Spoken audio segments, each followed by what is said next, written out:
Welcome to the Teachers Talkin' podcast, hosted by Dustin, Tatroe, and Ghazali, Abdul, Wahab. In this podcast, we discuss all things education and teaching, from innovative teaching methods to challenges to strategies and much, much more. In this discussion or roundtable-based podcast, we bring in educators from all around the world to talk about a variety of education topics so that we can support as many teachers as possible.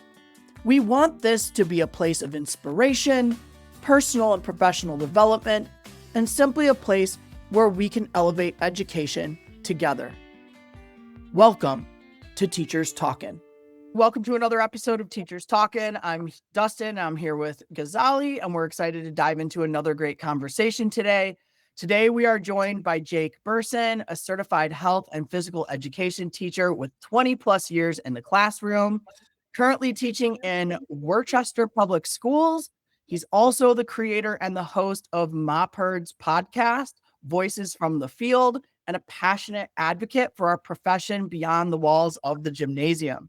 So our episode is titled Practice with a Partner, How Colleagues Spark Growth. And our guiding question today is, how can teachers at any stage use partner practice to make growth visible, adapt support over time, and keep the work sustainable? So, Jake, before we jump in, can you just share a little bit about your journey as an educator and what led you to focus on practice with a partner as a way for colleagues to help each other grow in the practice? Absolutely. Well, thank you, Dustin and Ghazali, for having me. First of all, it's an honor to be here. So I got started really when I was a teenager. I knew I wanted to be an educator from teaching martial arts at a young age. And when I went to college, I went for sports management, and then I went to the teacher pedagogy track. And I had a lot of great internships, YMCA, Special Olympics. So that really solidified what I wanted to do, working with other people. So I have a master's degree in physical education. Like you mentioned, I've been teaching over 20 years. I've had the honor of working in many different types of environments, from private schools to K-12 education to teaching health and physical education. Typically, physical education teachers are just certified in one area, either K-8 or 9-12. But fortunately, I was able to get both certifications, which allowed me to kind of expand my mind and reach even more students, because I'm a big believer in holistic education, not just teaching physical, but also teaching the SEL skills, the cognitive skills, and really get the students reflecting. I believe I'm a big practitioner of reflection myself, so I try to build that into my students that I teach. I teach elementary physical education, but I've taught all different levels before. So some people ask me, do you have a preference of what you like to teach? And it's hard to say. I mean, I guess elementary, because it kind of builds that foundation for lifelong learning, but I've been happy teaching at all levels. Did I answer your question or anything? Yeah, absolutely. Yeah. Yes, definitely.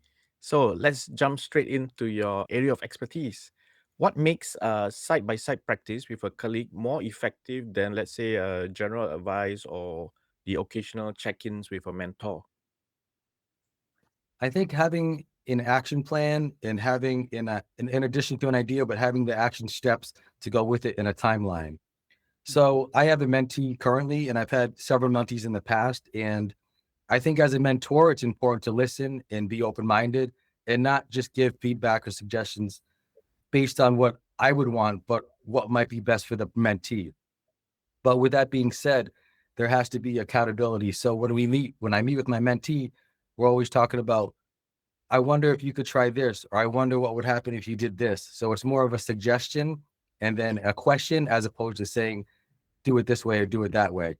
But I'm a big believer in the action plan. I think having an idea is good, but having a timeline, for example, setting up a SMART goal, is something that I'm a big believer in, right? We all know what SMART goals are, right? The specific, measurable, attainable, realistic, and timetable. So I think that's important, having those SMART goals as well. I think being a mentor is crucial and very important, especially for new teachers, but veteran teachers alike. It's important to have someone you can bounce ideas off of, and they don't necessarily have to be in the exact location you're at, but as long as you have some type of way to meet, whether it's a Google Meet, a Zoom, and some way to meet consistently. But I found over the years that having an agenda and having questions that we ask the mentee are really crucial, and not just having it be like, oh, where's the copy, or what do you do if this happens? Those are all important topics, but having the session based on the standards. So for example, our program is based on the Massachusetts teaching standards. So all of the topics we talk about are based on standard 1, standard 2, standard 3, or standard 4. And so I think it's important to have that framework. Hope I'm making sense. Yep, Yeah. definitely. When you have all these standards and guidelines, right?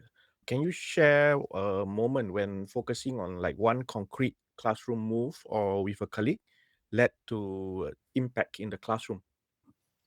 So let's talk about the standard teaching all students. Where for phys ed teachers, we have a unique environment where we see everybody in the school. We don't just see one class. So we're talking 300 plus students. So if the students come in, if the teachers bring the students in and they come in a little bit wild, for lack of a better word, I would suggest having the teacher go outside in the hallway and greet those students. So when they come in under control, and it sets the tone and expectation for the rest of the class. If I was to let the students come in wild and slide and spin and do all these things that aren't appropriate for the class environment, that's going to set me up for failure, but also set the students up for failure. So it's important to set the tone right off the bat. It might seem minuscule or minute, but having the students come in quietly, head behind head, is important, especially for the PE environment. So this is actually a topic I just had recently with a colleague. How do we set the tone before they even come in? Another part of that is, once the students can show that they can handle that, I would suggest I'm talking about the phys ed environment now, or the health environment. I would have the students start with an instant activity. Now, what that is the students coming in and starting right away, because psychologically, they're ready to come into the class. They're prepared to move. They're not prepared to sit. They've been sitting behind the desk for the past hour. So that's another teaching tip or tool that the teacher can utilize to get the students moving right away. You can check in with the students, kind of like a do now or a bell ringer. You're like reading my mind, because you were actually, everything you just said. I was like, man, that's what I've been coaching some teachers on right now, is Right. a strong start in a classroom. And you're saying the exact same thing. And it's interesting to hear that from a physical educator perspective. You're the first PE guest we've had on the podcast. But to hear that from a PE teacher perspective, and like, yeah, like there's still routine when you're entering that class, just like any other classroom. There's still a warm-up activity. Like, it's a physical activity, which is different, but it's still the same idea of getting students like mentally prepared to start to walk into the space, and then how they begin within that space so that you can maximize the time. So I love that. Thank you. Well, Um, sometimes, go ahead. I'm sorry. Go. That was the sometimes I use a projector a lot because I love technology. So sometimes I'll have the warm up or instant activity with a video of me or another person doing the activity. So if we're working on, let's say, pacing ourselves, it'll say walk, skip, or gallop, or jog around the gym until the music stops. And then I'll have the visual of it. And then I can work one-on-one with students, and they see the visual of it happening. So we have a lot of ELL students, as I'm sure you do in your districts. So anytime that we can say it, show it, and just have the visuals up there for the students so they can recognize and ask questions too is an important key. So Yeah, totally. Like modeling the expectations and Right. giving these students to work off of. I love that. You mentioned like setting SMART goals and having agendas as you go into your mentorships, which I love. I think that's critically important.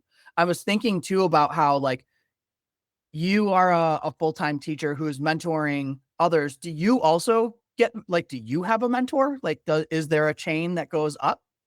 That's a great question.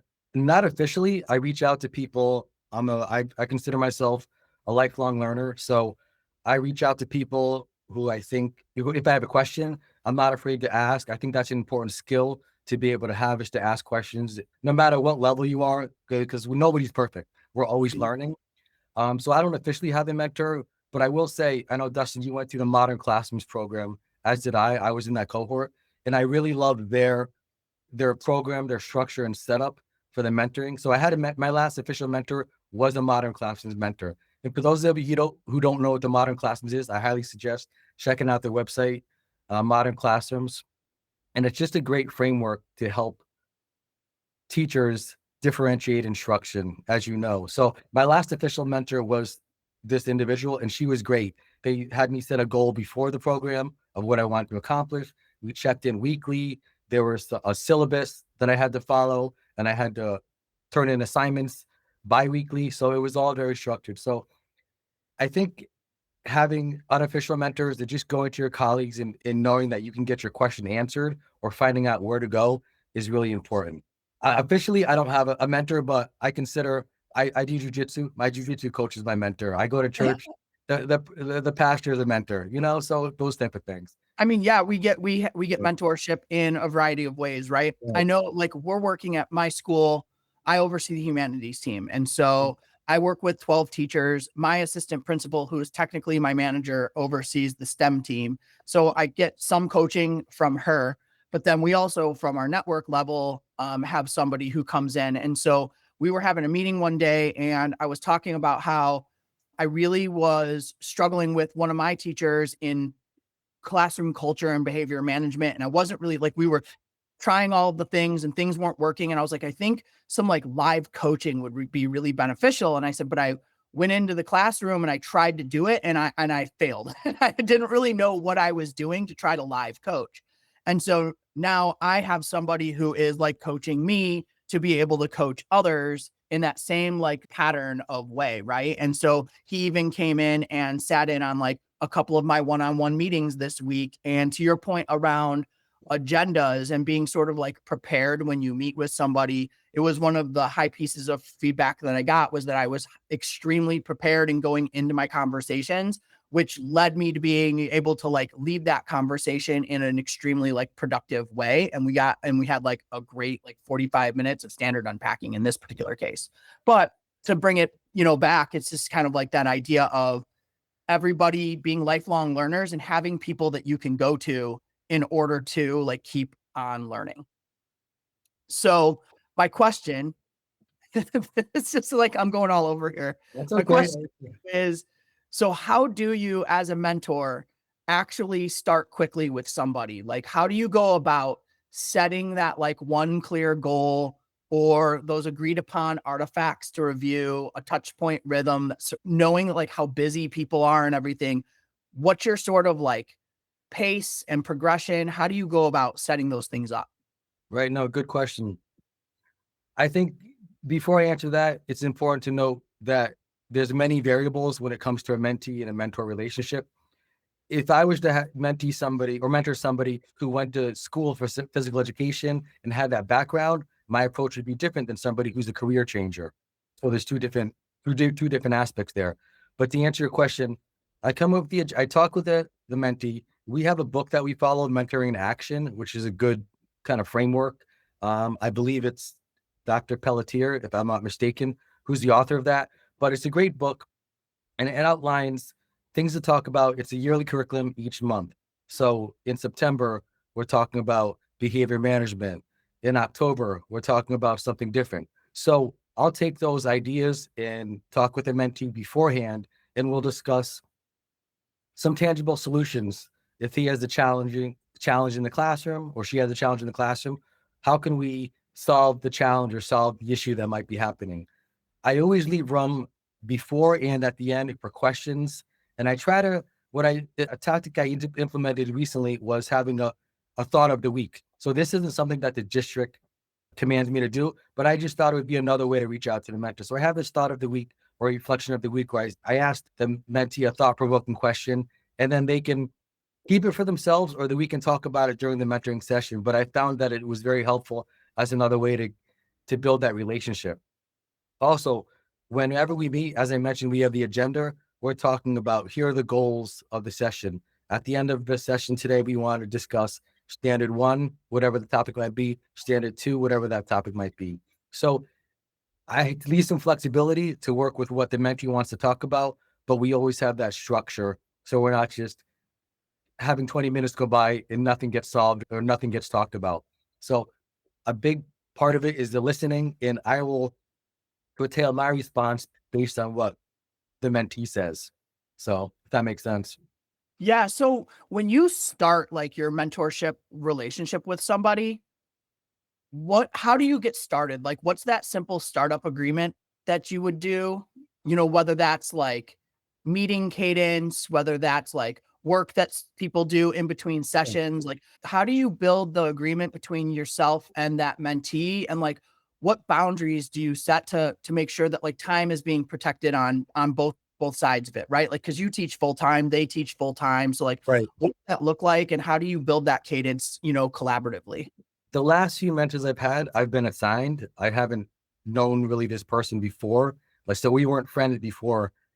I was officially assigned to be a mentor, and I think that would be a different situation if we were colleagues ahead of time.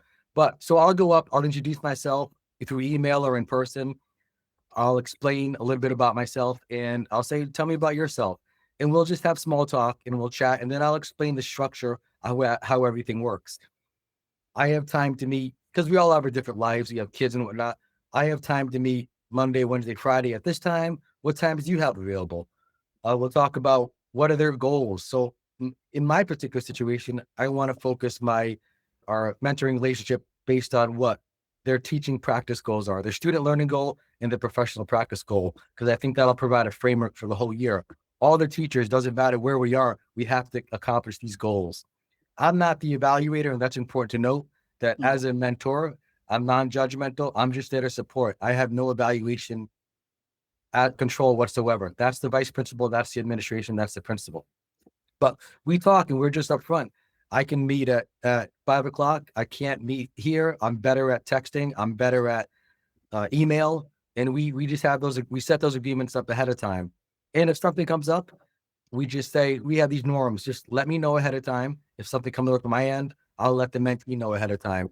But we want to build this strong foundation ahead of time so there's no confusion, because I think confusion leads to maybe a poor experience for the mentee and the mentor. So just having that honesty and being upfront in the beginning is huge.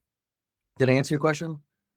Yeah, for sure. And thinking too, one of the points you brought up that I think is really, really important is knowing that like when you're working with people, when you're observing them, when you're meeting with them, when you're helping them with their goals, making sure that that is understood, that you are not the evaluator.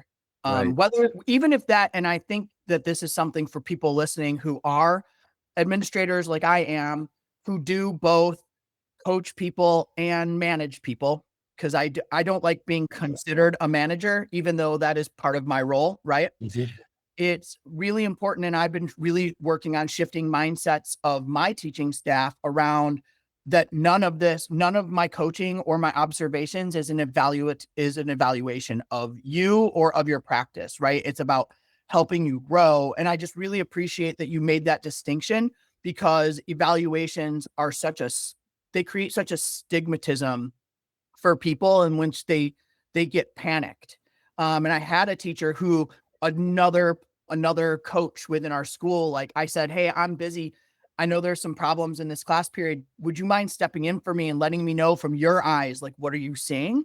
And my teacher like panicked over that, because they're just so not used to anybody coming in their classroom. And like, I really want to work on that mindset that like observations are not evaluations. At least in my school, they're not. And I want people to know that, so that you can do your practice freely and be your best and get feedback on snapshots of moments, and that no observation is anything more than a snapshot of time, right? Like, it's only based on what's happening in that particular moment. It doesn't mean that that always happens or never happens or whatever, right? But building that mindset with people, I think, is really, really important. So I really appreciate that you hit on that. Yeah, definitely. I totally agree. As you mentioned, it's just not a movie, it's a snapshot.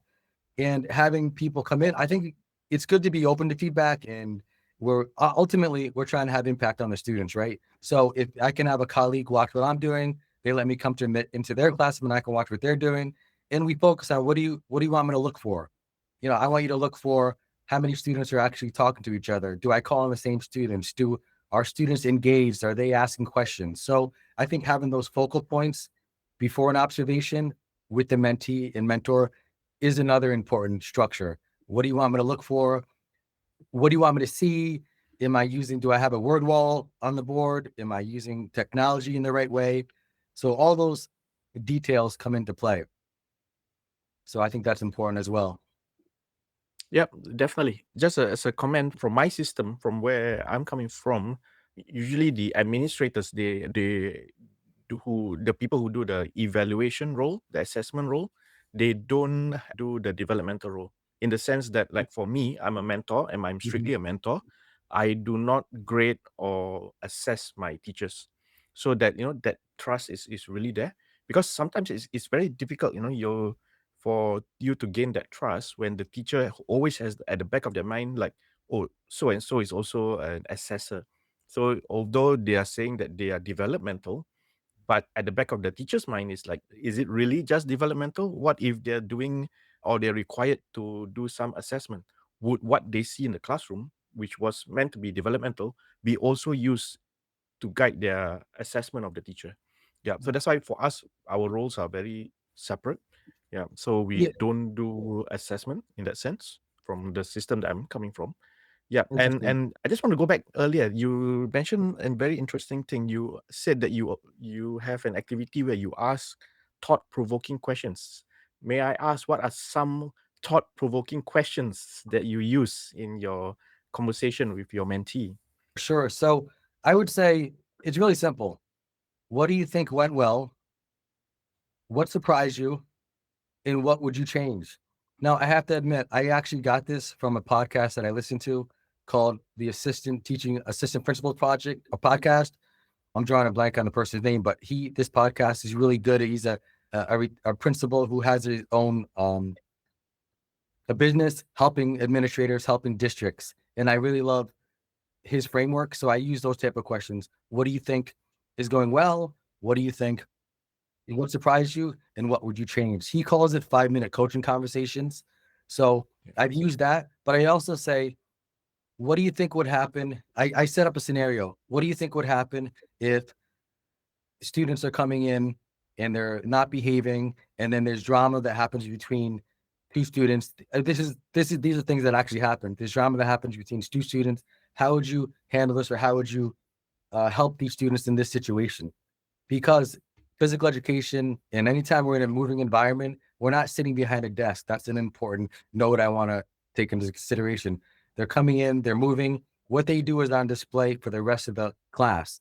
So a lot of our conversations have to do with people moving and moving their bodies in front of other people. If they've had a good experience with this, then it's great. But if students have had a poor experience for whatever reason, it leads to some challenges and some problems maybe for the teacher. So we talk a lot about what can you do to make a safe environment for the student? How can you set up either a reflection for the students, or a way for them to talk to each other, or a way to ask them questions so they're really getting engaged in the topic. So, for example, you know that we all know the KWL chart. What do you know about this unit? What do you know about the topic? I asked the students, what do you want to know? And then what did you learn? I've also done that too with the mentee. What do you know about this topic? What would you like to learn? And then finally at the end, what did you learn? Again, a lot of it is kind of back and forth, like a magnetic, so to speak. If he says one thing, I'm going to say another, but in all times, I'm trying to listen to understand what the mentee's saying and not put my own spin on things. There's been times I've had to catch myself when I said, no, they need to do this. But that would be good for me. But in their context, in their situation, it's not going to be good for the mentee because they need to figure things out for themselves. If that makes Yep, sense. yep, definitely. So how do you divide the line, or where do you establish the line when you come in to actively guide the mentee, because this is not going to work, and when do you let them make the mistake? What is your guidance on that? Let me think about that one for a second. Where is the line between me letting them make the mistake and then me coming Yep. in? I would say if it has to do with them really faltering, or really them having a challenging situation that's going to affect their career, I would jump in. But if it's something that they can figure out themselves, because every class is different, as you know, and every context is different. And if I haven't been able to build that relationship or visit the mentee yet, it's different than if we're just having Zoom meetings online and I'm giving my own thoughts and advice online. Mm. But I think when it comes to that line you're talking about, I encourage the mentee to really build relationships in their building with people they know. I'm only one person, but they're in their building with their colleagues and the principal and the coaches. And so really to ask questions of people in their building. And I'm as a resource, I'm here to as a resource. And if they have any questions, but I think it's important for them to also advocate for themselves. If that makes sense. But Yep. I would never, if the mentee was, or the person, my colleague was about to do something that was cause for an evaluative discussion, maybe with an administrator, I would step in and put my 2 cents in and explain my rationale why. Yeah, that's definitely very, very important and key to a successful mentoring program. So based on your experience, what are the 2 or 3 observable indicators that tells us that the support you are giving is working? What are the 2 or 3 indicators that explain if the support I'm giving is working? I would say the relationships that we build, that the mentee and mentor build, they have to have, it has to be built on honesty, right? It has to be built on rapport. So I won't know something's working until the mentee explains to me, oh, I tried this activity out, or I tried this teaching tool out, and they say it back to me. And then I can ask a follow-up question. So having that open dialogue of asking a question and then the mentee feeling comfortable enough to say, oh, this is working, or I had to tweak this. And that's okay if they have to tweak something because every context is different. So I would say open dialogue, communication, and ultimately, are the students being successful with the information that the mentee's learning? So if we're talking about how to get students to self-reflect and they're utilizing this system and it's successful, that would be a good indicator. Just to give a relevant example, I was talking with my mentee recently about PBIS. How do we get students engaged, but also kind of reward them for doing the right thing, as opposed to always calling the students out who might be misbehaving? And so he explained that he had something in the system, behavior bucks. So I said, well, why don't we get this started after Thanksgiving? And because there's only 2 days left next week, it's too early, it's too crushed to get it started now. Let's get this started after Thanksgiving, see how this works, try it with 1 or 2 classes, kind of like a pilot. And if it works, great. What works? If it doesn't work, what can we go back to the drawing board and what can we do to reassess? What do we need to do to make it work? A system like PBIS is used throughout the whole school.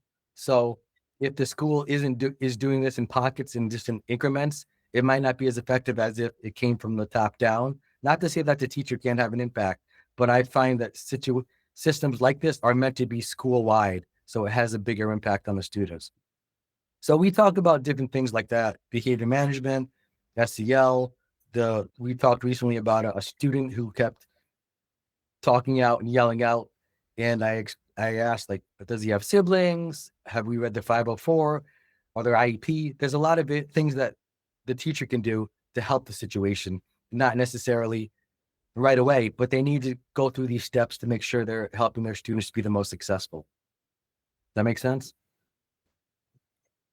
Yeah, and I think, something that I'm hearing you say too is as you work with teachers, you do something similar that we know is a good practice for students, which is allow for a productive struggle.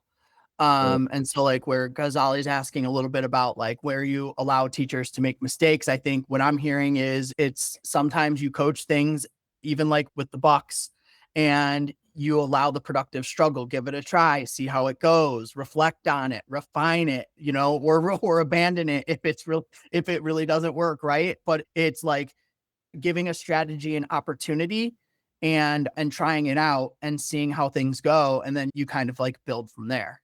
Definitely. And that's what I meant earlier in the conversation when I said, what would happen if you tried this out? Or what would happen if you did this scenario?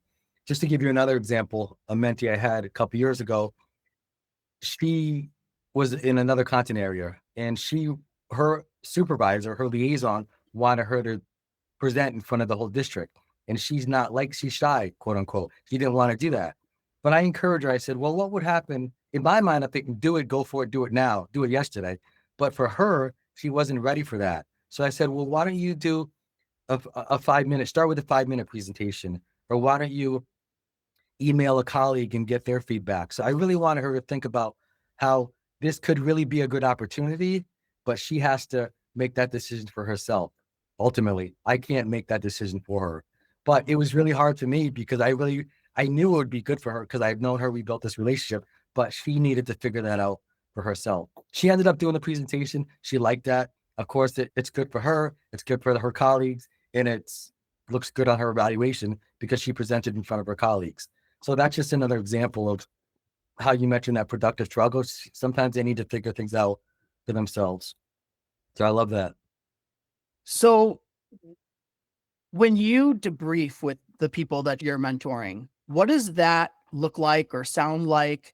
And how do you take evidence from something that a teacher is working on and turn it into like a next action step? So we're talking about debriefing, taking evidence, and then an action step. Yeah. So like when you mentioned your 3 questions, Yeah. right? Like what went well? Yeah. So when you debrief using those types of questions, how do you then move from there to sort of like moving forward and setting like the next action that a teacher should take after that? So we talk about it, and the person will tell me like this situation or this teaching tool went well. And then we say, well, what can we do to refine it? Why, if it did go well, why did it go well? I mean, there's got to be a reason for why it went well. If it didn't go well, that's also another conversation we have. What might have caused this technique not to go well? Well, maybe they didn't get enough sleep last night. Maybe there was an argument with another classmate before class. So there's all these different variables. But in the agenda, we're always talking about our discussion topics, but also what we're going to do before the next meeting. So we have that framework. So it's not just random from meeting to meeting. We say, I'd like you to come to the meeting with 2 topics of something you want to talk about that have to do with standard 1, teaching all students. And then 1 topic that has to do with, let's say, standard 4, professional culture. So we have that kind of framework to go back on. So I think the action steps are only good if they're implemented. If somebody says they're going to do this and then it doesn't happen, we'd have nothing to talk about. So a timeline is important, specifically by when are they going to do this? Are they going to do it within the next week? Are they going to do it within a month? Because different things require different amounts of time. So this PBIS, this behavior bucks I mentioned earlier, that's something that could be implemented in a relatively short amount of time, especially if you're keeping track of who's getting the behavior bucks, why they're getting them, and then kind of publicizing to the class that they earn these bucks. Something else, such as assessment, developing a common assessment for the students, that might take a little bit longer because there's a learning curve for that. Whenever you're developing an assessment, there's a lot of variables such as what are you assessing? Why are you assessing it? Are the questions appropriate for the students? Is it too long? Is it too short? Are you using a cognitive assessment or a demonstration assessment? So there's a lot of different variables, but within all that, it's important to have a timeline, the action steps. If it didn't happen, why didn't it happen? Or what could we do to tweak it? I think it's totally okay for the colleague or the mentee to adjust their practice based on what's good for their context. Because while there are teaching strategies that all teachers can use, every context is different. Yeah, I mean, it's making me wonder like what, I think that the timeline is important, but what do you do or how do you pivot when a teacher, says that they're going to do something by a certain time, but then they neglect to do it? And then your reflection loop, like it comes back to like where you guys meet and you're saying, okay, how did things go? And they're like, oh, I actually didn't do that. So how do you pivot your conversation when something like that happens? Dustin, I'm going to be honest, that hasn't happened yet, but if it were to happen, I would say, well, why not? I would just be like, what happened, or tell me what I can do to help you. Can I take anything off your plate? I can see that happening, but it hasn't happened yet. But I would ask the person basically straight up, what was maybe the challenge where this couldn't happen?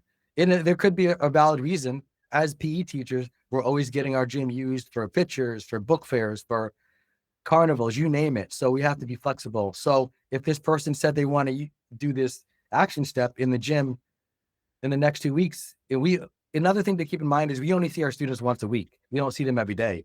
So I Oh, haven't seen my last Tuesday class for the last month, Veterans Day, holiday, field trip. So those are all things to consider as well. But I think having that rapport with the mentee or colleague is important because they'll be able to be honest with you. I mean, we all know when someone's making an excuse, right? They can't, oh, I didn't get to it. But having that open communication, open dialogue is going to be crucial because, I mean, stuff does happen. But and also having the agenda saying, this is what we agreed to. What would you like? It's not my goal. It was their goal to do whatever the action step is. So if they need help, then what can we do to go back to the drawing board? How can I help you? Maybe we need to change the goal. Maybe we need to make it not less rigorous, but more accessible, to them. If that makes sense. Yeah, yeah, definitely. It seems like you do a lot with your mentee, and there's a lot of discussions, and I'm sure over time you will get close to your mentee.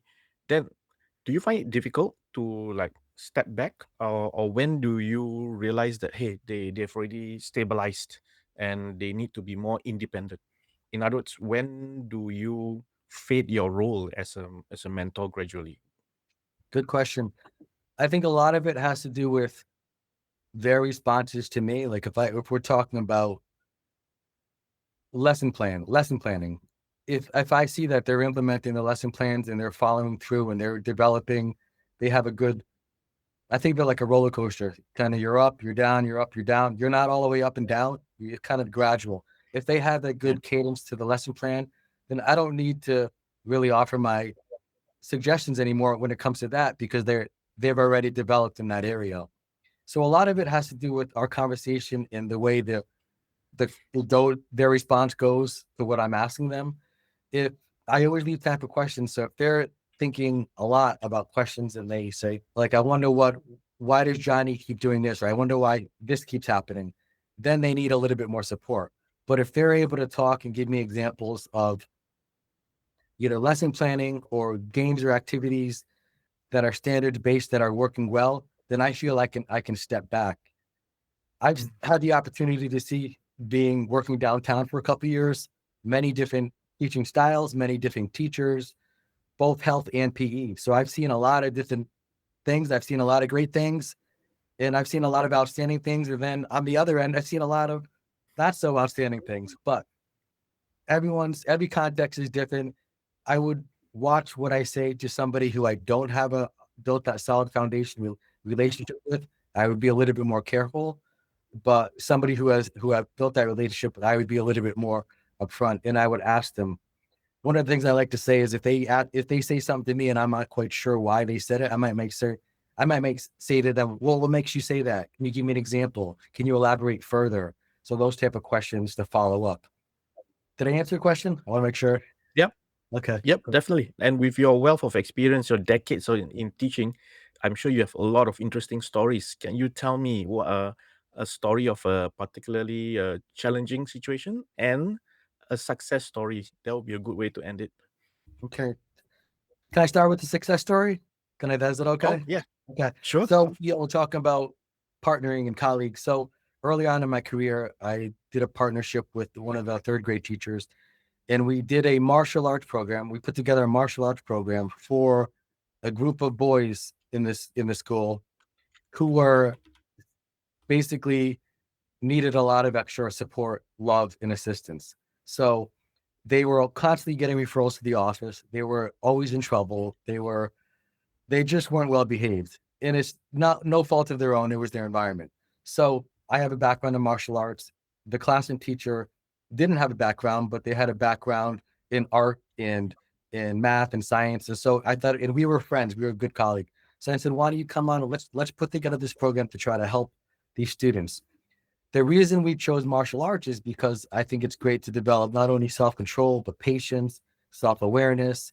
And when you learn a martial arts, specifically it was Taekwondo, you have to be able to memorize things and stay focused on a task. And what the problem with these students were having is they were getting off task really easily. They were getting emotional really quickly. They were thinking with their part of their brain that you flight, or in those type of brains. So we wanted to take a step back. We taught them how to deep breathe. We taught them meditation. We taught them martial arts moves. We gave them all a headband, which signified that everybody was at the same place starting point. So respect was the foundation. They started with a bow to begin the class. We had a session of different martial arts moves that they learned. They were able to practice the moves on each other safely, not on each other, but with pads. So we taught them how to use pads safely. They were able to get out some of that tension or maybe aggression that they had in a productive way where they weren't hurting anybody. And they also were taught kind of like a cognitive behavioral therapy, how their thoughts impact their feelings and how their feelings impact their actions. And so they were taught how to really work with themselves and work with other people in a safe environment where they were all kind of on the same playing field. And as they progressed, they were able to, I gave them like a little stripe. Now, typically in a martial arts program, you get a stripe or a belt. It could take years, could take 6 months, but I gave them one pretty much every other week, every 2 weeks. So it was a 12-week program and they were able to see themselves progress. So I think that's another key component when working with students. They have to see progress in some shape or form. They have to see progression. They have to see success. So what the other teacher and I did, and I needed somebody with me who I could trust and who was a good kind of mentor and leader to the boys in the group. And he was also an artist. So we were able to develop this cool structure as a group together, like this pyramid of wooden blocks. And it was just something that they did together where they're working for a common cause. So the program, again, lasted 12 weeks. It was about 40 minutes. I did it in my prep period. And at the end of the program, these students did great. Nothing happens overnight. There's no magic pill. But what the students need to know is that there's teachers that care about them. And when they know that, as you know, they put their best foot forward, or they try to put their best foot forward. Again, a lot of these situations where the students aren't listening or not behaving, it's really not something that they can control right away. They can learn to, but it could be something that's really out of their realm. Having worked in many environments, you've seen the movie Lean on Me with Morgan Freeman. My first district was like that, where it was a lot of stuff happening. So let's just say that. And then I've worked in other districts where it's hardly anybody's on an IEP. There's a lot more privilege there. So it's important to have that perspective. So I take those experiences that I've had and try to help my colleagues and help my mentees in any way I can from those different perspectives, because I think perspective is definitely important. I answer your question about a challenging situation. I think I can't put my finger on any one thing, but what I will say is I'm a big reflector. And ever since college, my first student teaching, I always reflect on three things. And that's how the students did, the content, and then myself. Did I do a good job as a teacher with this lesson? And why did it go well and why not? How was the content? Was it too fast paced? I mean, we all know about UDL. When I first started teaching UDL, I don't even think it was out there yet. And we had that differentiated instruction with Carol Tomlinson, but I think UDL started happening, 2004, 5 maybe. But now that's a big thing, right? And they recently changed the guidelines for that. So students, content, and self. What can I do better next time? I'm always trying to improve. I've taken many courses, graduate level courses, and on Udemy and different venues to try to be the best that I can be. Just a shout out to my colleague of mine, Gary Zaharatos. He published a book called Distinguished Physical Education. And he basically oversees in Colorado all the PE teachers in one of the big districts. So I got his book. We've been back and forth. He's actually been on my podcast before too, but he's developed something for PE teachers that we weren't really doing in the past. And that was content and language objectives. And that's a game changer. Having those language objectives for the students where they can describe something in addition to demonstrating. I wasn't doing that before. So I knew that was a gap in my instruction. So he helped me to become a better teacher. And, but you gotta go after it. You gotta be willing to get better and improve. On my website, it says the movement without a purpose is just going through the motions. So we need to have intention with what we do. And so I try to do that in my teaching and then also in my daily life. There's challenges all the time, but what can we do to overcome the challenge? Let's not worry about what didn't happen, but what can we do to make it? Let's be solution oriented. So what can we do to solve the problem? Or what can I do if I can do anything? So I hope that makes sense. I actually really appreciate kind of like where you landed there with that, is that what can we do to assist? I have certainly, Ghazali, kind of just to your own question around challenges when it comes to, coaching and mentoring, is I've absolutely worked with some teachers who are really good teachers, veterans, maybe haven't even had a strong coach or mentor before, who become super hesitant to coaching and mentorship. In fact, a lot of the teachers that I'm working with now have blatantly told me that they've not had a coach in the past who like cares about them as a human being and wants to develop them as a strong teacher. But even with that, you're always going to have some people who are super hesitant to want to like engage in it. And I have found that one of the best ways for that, and in case you ever come across this, Jake, is about co-creation. So I have actually sat with a couple of teachers and said, where do you want to grow? What is it that you feel in your own practice could be better developed? I know, and I'll honor, I know you're a great teacher. I see it. I see the great things you do, but we also don't get into education because we want to just get stagnant. Like we are educators because we're lifelong learners and we want to instill in others to be lifelong learners, which means we are, all of us inherently want to grow and get better.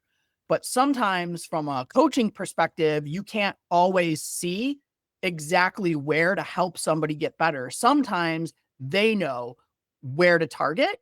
And so asking them and collaborating with them, it's just no different than I like co-creating norms and expectations and routines in the classroom with I was just going to students. say that. Yeah, with students. I do that with students. Yeah. Doing that with adults is the way to go. Yeah, for sure.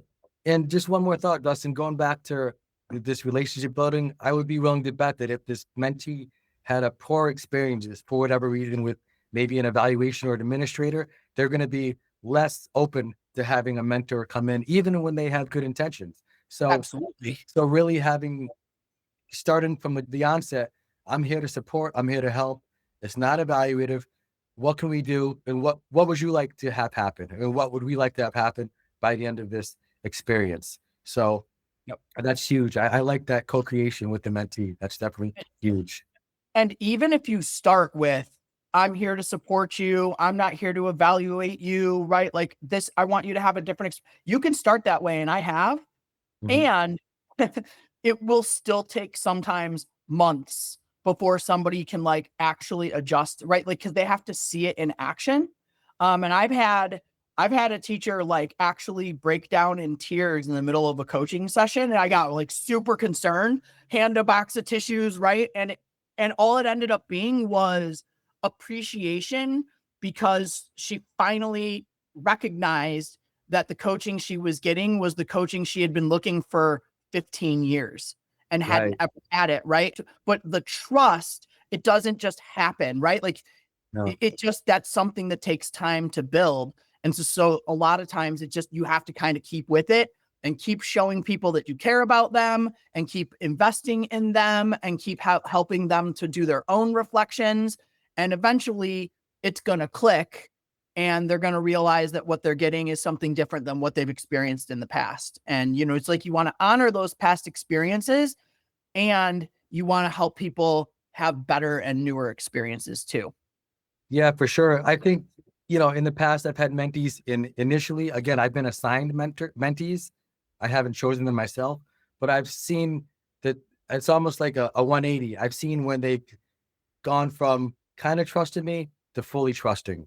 And it happens over time, but it also happens when they see that I'm putting myself out there and I'm asking them questions and that I care. And it's the language I use. I try to be very aware and careful of not being directive, but more open to what they have to say. So that's huge. It does happen over time.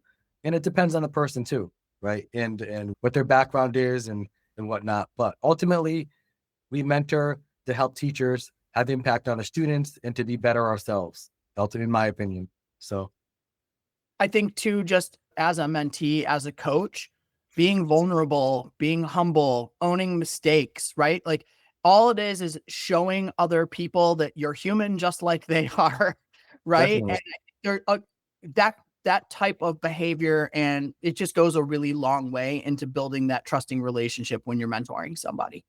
Absolutely. So, Jake, this has been a really, really great conversation. Really appreciate you being here. Do you have any sort of final takeaways for educators who want to try partner practice, or, you know, just anything that you want to leave our listeners with as we close things out today? I do. I just want to encourage teachers. I mean, I appreciate you all.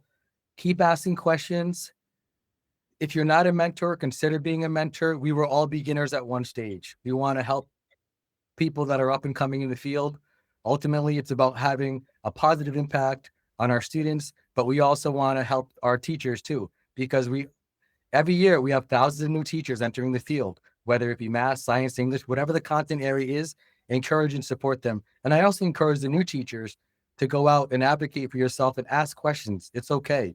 Nobody's perfect. We're all learners, right? So ask questions and really just have fun and ultimately be the best you can be. Reach out for PD, reach out to your colleagues, reach out, ask questions, be friendly with everyone, right? So that's my 2 cents. That's my advice for everyone. Awesome. Thank you. Ghazali, any final thoughts, any final words from you? Yeah, I mean, this definitely has been one of the most inspiring episodes. Yeah, I love to hear the stories that Jake tells. We definitely need to bring him back and hear more stories. Thank you. I appreciate it. You know, I've been listening to you guys for a while now. I think I've pretty much heard all the episodes. Wow. And I really Wow. appreciate it. Yeah, I feel like I'm meeting celebrities, honestly, because I hear, I hear you guys all the time, and you've had some great guests on, and I appreciate that. They've all been great, but it's really good.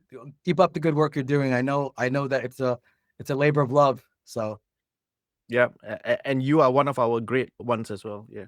appreciate that. Thank you. Thank you. Yeah, thank you, Jake. And to all of our listeners, thank you for being here. Again, just always looking to continue having great conversations like this. So if you are enjoying Teachers Talking like Jake does, then please subscribe, leave us a review, share it with your fellow educators. We drop new episodes every other Monday. And if you would like to be a guest on Teachers Talking, use the interest form in our show notes. You do not need to be an expert, just passionate about education with strategies and stories to share. Just come on and chat with us. We love having these conversations, and we really want to continue to bring on more and more educators. So please sign up and join us for future conversations. But gentlemen, it's been a great day. Thank you so much. Listeners, thank you. Thank And you. until next time, thanks for listening and keep on teaching.